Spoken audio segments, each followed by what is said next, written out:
Ryan, obviously we have a new look here today. It's relaxing, David. It's not bad.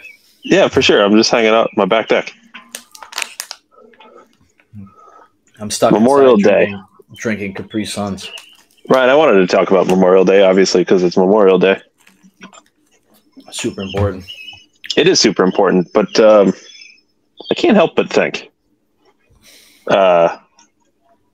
Memorial Day obviously is the remembrance of all those who died in combat, fighting for this country. And I it might seem like a cliche or obvious thing to say, but there is no way they'd be satisfied with what's going on these days. Yeah, I mean, I think the transgender movement alone, Yeah, and like I know how we're it's gonna been so divided and stuff. Like this nation's been split apart.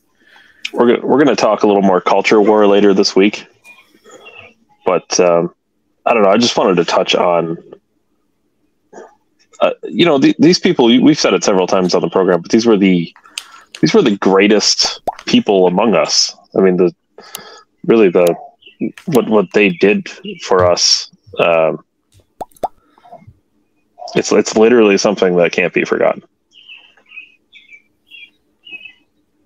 Yeah, I remember a few years ago. By now, it's more probably a little over a decade. But there was the government shutdown, and do you remember that they couldn't mow the grass at the memorials for veterans in D.C. because there wasn't enough in the budget? And there was that story of that guy that brought a push mower down there, and he mowed all the grass for all the veteran parks and all these things. And it was around that same time that I remember seeing that there was no more World War I veterans alive. And there's very few World War II veterans alive at this point. Yeah. Yeah, and it's really like, there's no coincidence that the last generation that truly believed in God was the World War generation. I thought of this the other day with the guys that came back from Vietnam and got spit on at the airport. That's really probably where we started to see the downfall of the patriotism in the military, obviously. But fast forward today, what do people always say about America? We're just the police force and of the world, and we're corrupt, and it's all for oil and guns and money. And imagine signing an 8-year agreement to the military when you're a dumb kid or just like kid out of high school thinking you're doing good in the world, and you get 5 years in and you see corruption, or this is a common thing in the zeitgeist of society. Like, it's got to make you question, right? Because there's so many sacrifices. And I know, like, that's more of a Veterans Day thing, but Memorial Day is because of those who paid the ultimate price, right? Gave their life and their fortune and their sacred honor for this country, just like the founders. That's such a problem, too, because some people can't differentiate the, people fighting for their country and then the corrupt leaders in charge. And it's not the same as I was just doing my job to some extent, and a lot of things, especially when we're talking about things like World War I, World War II, I mean, clearly was for the greater good of humanity and the world. Obviously, imagine knowing that you and your countrymen saved the whole world. And then just going back. Just going back and you save the whole world, and then Monday you go back and you're mowing your lawn again. I mean, it's just crazy. It's crazy to think that what these people went through. And then I thought of this the other day, David. Like, it's crazy that I know we talk about on the program here that it's basically like we're all broke until you make six figures. Sure, at least, yeah. Like you're all the same level of wealth. You just have a little bit nicer car or shoes or clothes or live wherever. But fundamentally, we're all peons. We're flying around in private jets. Yeah, so it's like, and then you see the statistic that what you would need for the American dream is about that, right? Is about $100,000 plus or minus 10 or 20 grand where you live or whatever, right? And now you got to do that with two incomes, but our grandparents did it on one income. Mm-hmm. So like, just imagine like saving the world, building the new world, bailing out everybody, setting up like literally our money was so valuable that they could get made they could get paid in silver quarters that were worth like $50 now, like $100 an hour now in a quarter. Like they did such a good job, and they didn't teach us, or the lessons got lost, or whatever happened. It was systematically dismantled for whatever reason. But yeah, man, it's interesting. It's interesting. I don't know why maybe this Memorial Day sits a little differently with the economy or whatever, or maybe it is the culture war by and large, how they've, especially since the pandemic, they've been slowly deteriorating the bands within our society that was already there. The conservative Republicans versus the liberal progressives. And you've seen the rainbow flag thing the rainbow wars come full circle. And yeah, it's.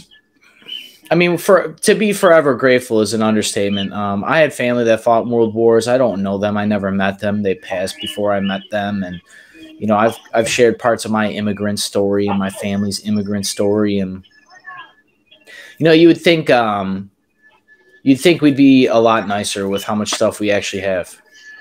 You know. Yeah. You really do. I mean, and I'm privy to this too, but it's not even just like a gratitude thing or whatever. It's just like realizing how much good we actually have. Yeah, sometimes it's easy to take everything for granted, and that's part of.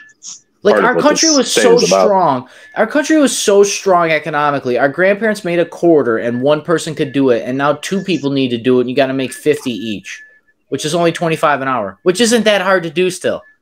But like that's how think of how, we think that the country has fallen so hard, but it's still obtainable. Like it was so awesome. Like it was so awesome.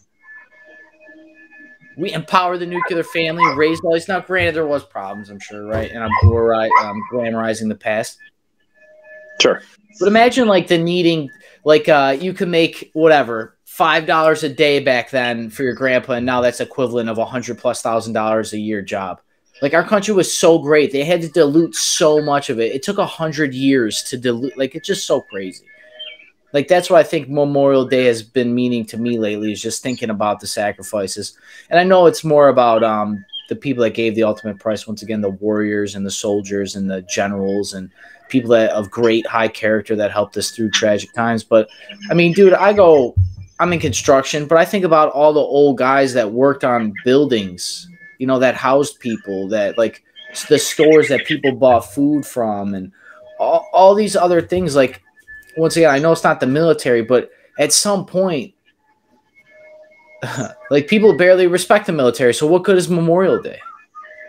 You know, what good is Memorial Day to the average Gen Zer right now when they just think our whole country's corrupt and our fucking military's worthless and disgraceful and there's no honor in it and they're just murder drones?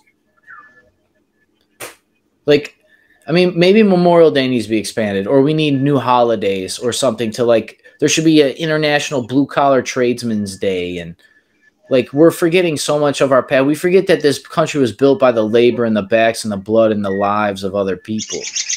Uno momari. What there's a saying about in DC, it's on the dollar, I think, from many come one. It's in Latin, you know, and that's the one is America, the vestige of liberty at a global level. And I know we know this here on the program, and it's almost like at this point we recite it every week so we don't forget it because it's so easy. I mean, look at what the conservatives are talking about. They're not talking about this. It's all the same thing. They've become part of the problem. And yeah, for sure. Yeah, Dave, I'm with you. Sure. Memorial Day is super important. It might be more important than Veterans Day because, you know, the ultimate price is the ultimate price for a reason. And you know, I've said this before on the program, and I'll say it probably till the day I pass, that it's like at my age, like take 18-year-olds, right? I'm 32 this year, so earlier than me. At 18, there was men that were answered to the call of duty half a world away to stop evil and tyranny that could destroy everything for everybody forever. How many men could answer that call today? Not many. Not enough. Maybe it's never been enough, David. Maybe that's why Leonidas only needed 300. Maybe that's all he could get was 300, and he made do with 300, right? Strong men make good times, and good times make weak men, and weak men make hard times. And we're going to keep seeing that. So, but not here. I know Dave and I, we are try to stay as strong as we can through the storm, along with everybody else's support as always. But yeah, Dave, I'm with you. Memorial Day, Dave Ryan, December 17th, 73. Catch us Monday through Friday, 7 p.m. Eastern for the weekly show, YouTube, Rumble, and Facebook. Most importantly, Rumble. David, as always, I appreciate your free time. I'll see everybody later. Thanks, everyone. Thanks, Brian.